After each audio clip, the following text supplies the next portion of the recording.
Hello guys, welcome to my channel.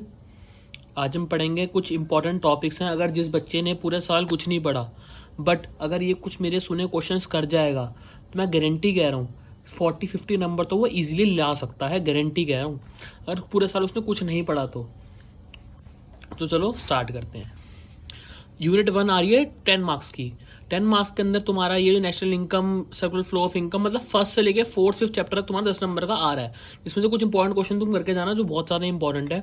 Define macro economics, basic concept पढ़ के जाना, किस चीज़ के कंजप्शन गुड्स क्या होता है, कैपिटल गुड्स क्या होता है, इंटरमीडिएट गुड्स क्या होता है, फाइनल गुड्स क्या होता है, स्टॉक क्या होता है, फ्लो क्या होता है, ग्रॉस इन्वेस्टमेंट और नेट इन्वेस्टमेंट, ये चीज़ें पढ़ के जाना बहुत ज़्यादा जरूरी है इस पेपर के लिए, बोर्ड के लिए।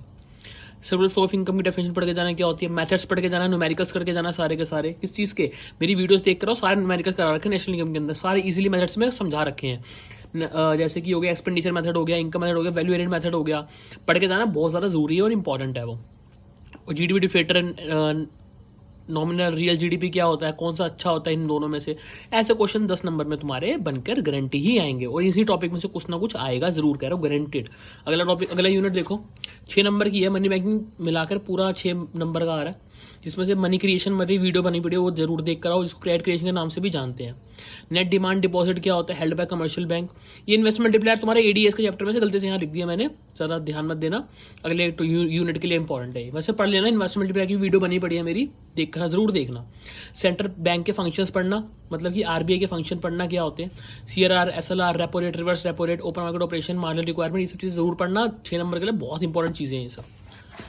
अगर यूनिट 3 देखो, गवर्नमेंट बजट पढ़ते हैं। गवर्नमेंट बजट पूरा 6 नंबर का आ रहा है, जिसके अंदर से तुम्हारे गवर्नमेंट बजट के ऑब्जेक्टिव बहुत जरूरी है, बहुत ज्यादा गारंटी कह रहा हूँ। 3 नंबर 4 नंबर के लिए क्वेश्चन जरूर बनता है यहाँ से।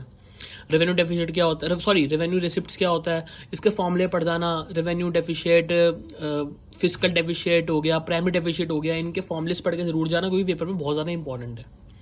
रेवेन्यू एक्सपेंडिचर क्या होता है, कैपिटल एक्सपेंडिचर क्या होता है, न्यूमेरिकल्स पढ़ जाना है। इसके measures taken to overcome government budget, मतलब गवर्नमेंट बजट को कैसे ठीक कर सकते हैं, मतलब अगर बेकार बजट बना उसको ठीक करने के कुछ तरीके होते हैं, तो वो क्या होते हैं, ये सब चीज़ें पढ़ना। ये हमारा हो गया पार्ट 1, मतलब कि 3 यूनिट्स हो गए टोटल, 10 नंबर, 6 नंबर, 16 ये सब मतलब पढ़ के जाना। एक तरीके से कहने का मतलब ये है कि टोटल इतने नंबर की आ जाएगी। 22 नंबर का तुम्हारा टोटल हो गया ये। अब ये रहा कुछ 2 यूनिट हो रहे हैं, मतलब ये पहले मैक्रो के हैं। अभी मैं थोड़ी देर में एक और वीडियो डालूंगा जो इंडियन इको की होगी, पहले ये पढ़ते हैं डिटर्मिनेशन। अब ये एडीएस के आगे न्यूमेरिकल, पूरा एडीएस तो पूरा पढ़ के जाना, 12 नंबर का रहा। एडीएस पूरा नहीं, मतलब उसको जितने यूनिट है पूरी एडीएस की पूरी पढ़ के जाना। एडीएस क्या होता है, एग्रीगेट डिमांड एग्रीगेट सप्लाई क्या होता है, उसके कुछ कंपोनेंट्स पढ़ के जाना। इन्वेस्टमेंट मल्टीप्लायर की वीडियो डेली पड़ी है मैंने, जरूर देख कर जाना, उसकी वर्किंग देख कर जाना।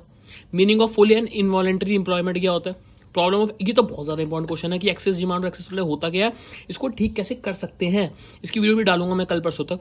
बहुत अच्छा क्वेश्चन है और रिपीटेड क्वेश्चन है ये, कैसे हम इस एक्सेस डिमांड एक्सेस सप्लाई को ठीक कर सकते हैं, कुछ वो बताइए। Major taken to overcome, then numericals ADS को न्यूमेरिकल मैंने करा रखे हैं एक बार, जरा वो पढ़ के जाना। मतलब बहुत अच्छे क्वेश्चन हैं ये और रिपीटेड क्वेश्चन है, बच्चा पास हो सकता है आराम से, पूरे साल कुछ नहीं पढ़ा तो।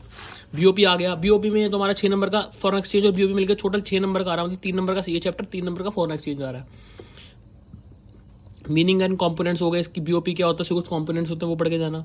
बीओपी के अंदर सरप्लस डेफिसिट का मतलब क्या होता है, जैसे कि वो सीएडी और सीए से क्वेश्चन बनता है, सीएएस और सीएडी वाला ये क्वेश्चन आता है। सीएडी मतलब कि current account surplus, current account deficit, ये क्या होता है जरूर पढ़ के जाना। अब foreign exchange market, foreign exchange rate का मतलब क्या होता है, इसके कुछ मतलब इसके अंदर फिक्स, फ्लेक्सिबल, मैनेज फ्लोटिंग में से क्वेश्चन तीनों में से कोई एक बनता है, तीनों बन जाते हैं। और ब्रेटन वुड्स सिस्टम पढ़ के जाना, मतलब ये कुछ इंपॉर्टेंट क्वेश्चन है जो पेपर में रिपीट आते हैं, तो जरूर पढ़ के जाना। समझ आया सारा? Thank you so much.